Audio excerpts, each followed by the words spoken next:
Hello student of 8th class, कैसे हैं आप लोग।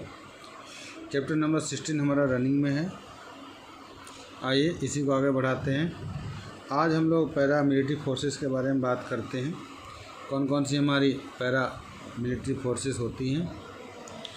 India has 15,200 kilometre land border. India का लगभग 15,200 किलोमीटर का लैंड बॉर्डर है। 7,516 किलोमीटर समुद्री बॉर्डर है। और बहुत सारी जो पार्लियामेंट्री फोर्सेस है वो इंडिया के पास अवेलेबल है, जो पीस टाइम में इंडिया की हेल्प करते हैं। Border security force BSF are the delayed the India Pakistan and India Bangladesh. देखिए, जो हमारी BSF है वो पाकिस्तान से और बांग्लादेश से इनकी सुरक्षा हमारे देशवासियों की करती हैं। The Indian border with the China in the hilly area. अगर इंडिया के बॉर्डर्स की बात करें तो जो हिली एरिया है वो इससे कनेक्टेड है। Tibet border police ITB, the coast guard soldiers are responsible for the security of sea. यदि सी की सिक्योरिटी की बात कर लें तो जो हमारे कोस्ट गार्ड्स हैं, ओके, वे सभी लोग रिस्पॉन्सिबिलिटी होते हैं।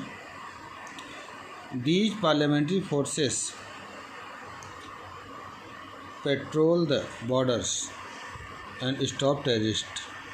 ठीक है, ये जितने भी पैरामिलिट्री फोर्सेस है वो सभी पेट्रोलिंग करते हैं और आतंकवादियों को आने से रोकते हैं, स्मगलिंग करने वालों को पकड़ते हैं, जिससे कि वो हमारे देश में अंदर ना आ सके।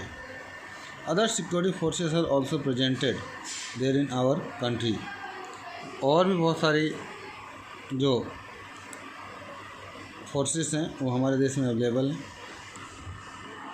Apart from these parliamentary forces the other organisation like TA यानी कि territorial army, NCC, national cadet core,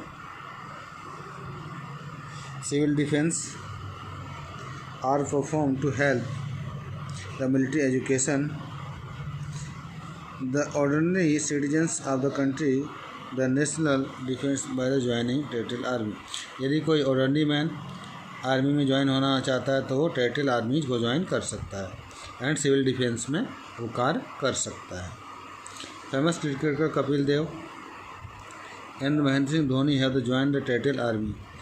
ठीक है, जो बहुत ही ज़्यादा फेमस क्रिकेटर है कपिल देव और महेंद्र सिंह धोनी, वे दोनों ही टेरिटोरियल आर्मी को ज्वाइन किया है। There are some countries in the world the mandatory for citizen to get the military education and the civil defence. विश्व के कुछ ही देश हैं जहाँ पर सभी नागरिकों को मिलिट्री एजुकेशन और डिफेंस की ट्रेनिंग दी जाती है। अब बात कर लेते हैं इंटरनल सिक्योरिटी की। देखिए, इंटरनल सिक्योरिटी वे सिक्योरिटी होती हैं जो देश के अंदर रह करके सुरक्षा का कार्य करती है। जैसे हमारी पुलिस हो गई, RPF हो गई, ये सभी क्या करते हैं, देश के अंदर शांति बनाने का कार्य करते हैं। The police deals with criminals. Police जो होती है क्रिमिनल्स के साथ डील्स करती है। Anti social activity in the state ensure the punishment of the criminals. जो एंटी सोशल एक्टिविटी है उसको रोकती है और भी बहुत सारे कामों में इंगेज रहती है। फर्स्ट पॉइंट देखिए, government railway police GRP and railway production force RPF are responsible production of railway. ये रेलवे के प्रोडक्शन के लिए होते हैं। CRPF central reserve police force, assistant state police, ये दंगे के समय इनका यूज किया जाता है। नेक्स्ट है सेंट्रल इंडस्ट्रियल सिक्योरिटी फोर्स। ये सिक्योरिटी प्रोवाइड करती है कंट्री के अंदर इंडस्ट्रियल इंस्टॉलेशन एंड एयरपोर्ट्स को। Special production force SPG provide the security over the VVIP। जितने भी VVIP होते हैं उनको क्या किया जाता है, SPG की सुरक्षा प्रोवाइड की जाती है। Duties of citizen for the national security. National security में एक सिटीजन की क्या ड्यूटी होती है, देख लीजिए। As the national security is the responsible of army. राष्ट्र की सुरक्षा का कार्य आर्मी के पास होता है। So is the responsibility of every citizens. और प्रत्येक नागरिक का यह कर्तव्य होता है। It's our duty to defend the nation, कि वे सभी लोग क्या करें, अपने देश की रक्षा करें। देखिए कौन कौन से हैं हमारे ड्यूटीज है, उनको समझ लेते हैं बच्चों। First point, encourage youth to join arm forces.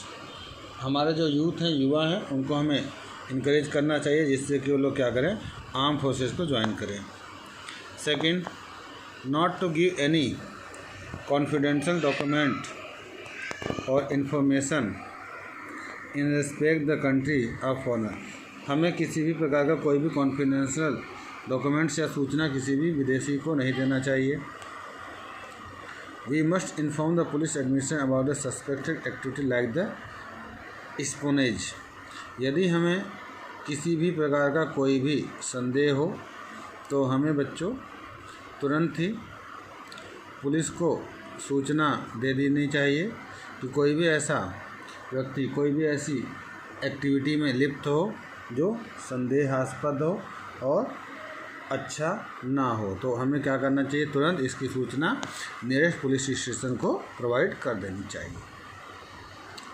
Third point, food, medicines and other essential commodities to be made available to our soldiers when they are fighting on the border should we uphold the moral the army।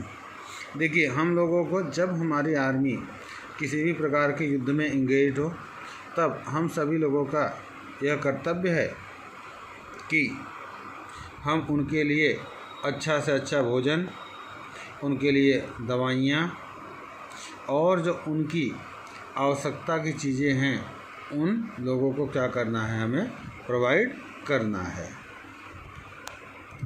ये हमारा कर्तव्य है जिससे कि जो हमारे army के लोग हैं उनको ज़्यादा प्रॉब्लम फेस ना करना पड़े। Next, don't let the spirit of people come down during war like situation. देखिए हमें हमारा यह कर्तव्य बनता है कि हम युद्ध की स्थिति में हमारे जो स्पिरिट है, मोरल, उसको हमें कभी भी डाउन नहीं होने देना है, ठीक है। और हमें हमेशा उत्साह बनाए रखना चाहिए और अपनी सेना का भी हमें मनोबल बढ़ाना चाहिए। Next point, help army and civil administration and obey their orders and instruction. देखिए हमें हमेशा से अपनी आर्मी की सेवा करनी चाहिए और जो सिविल एडमिनिस्ट्रेशन में के लोग हैं इन सभी लोगों की जो आज्ञा हैं उनको हमें ऑर्डर्स को फॉलो करना चाहिए। उनके द्वारा जो भी इंस्ट्रक्शन दिए जाते हैं उन सभी को हमें तहे दिल से उसको मानना चाहिए, फॉलो करना चाहिए। Next, assist administration in the civil security arrangement in the like blackout. हमें युद्ध की स्थिति में जब ब्लैकआउट हो तब एडमिनिस्ट्रेशन को असिस्ट करना चाहिए, उनको सहायता प्रोवाइड करना चाहिए, फर्स्ट एड उनको प्रोवाइड करनी चाहिए, फायर फाइटिंग, हर प्रकार की जो चीज़ें हैं हमें अपने इन सिविल लोगों को द्वारा मिलिट्री को पहुंचाना चाहिए।